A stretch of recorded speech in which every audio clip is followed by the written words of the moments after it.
শীতের সবজি স্যালাড দিয়ে মুড়ি মাখা খেতে খুবই ভালো লাগে।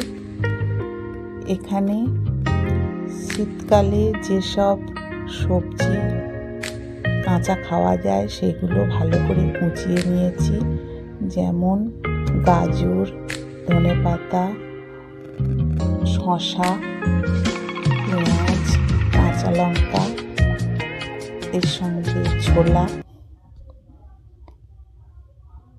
আরও অনেক রকম দেয়া যায়, কিন্তু আমি এই কটা উপকরণ দিয়েছি। দিয়ে ভালো করে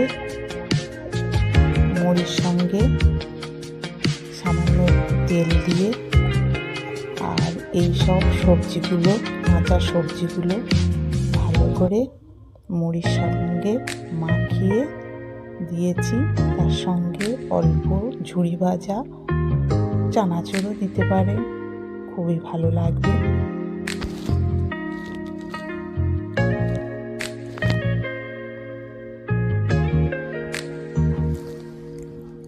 সকালবেলা টিফিন হিসাবে খুবই খেতে ভালো, বাচ্চা বড় সবাই খেতে পারবে, খুবই পুষ্টিকর।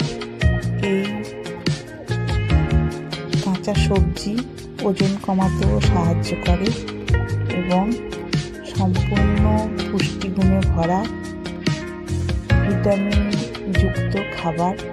কাঁচা সবজিতে প্রচুর পরিমাণে ভিটামিন থাকে, যা আমাদের শীতকালে খুবই প্রয়োজন। এই শীতের সবজি কাঁচা খেলে খুবই উপকার লাগে।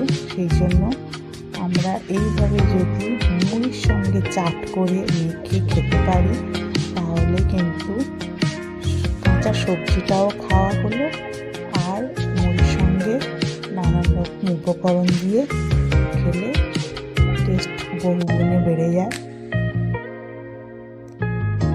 এর সঙ্গে পাঁপড় আর ঝুড়ি ভাজা দিলে আরও সুন্দর খেতে লাগবে। বন্ধুরা, তোমরা এইভাবে কিন্তু খেতে পারো। একসঙ্গে সবজি কাঁচা খাওয়া যায় না, সেই জন্য এইভাবে যদি চাট করে খাওয়া যায় তাহলে খুবই ভালো লাগবে। এইভাবে বন্ধুরা তোমরাও খেতে পারো। শীতকালে সুন্দর টিফিন, খুবই উপকারী এবং পুষ্টিকর খাবার।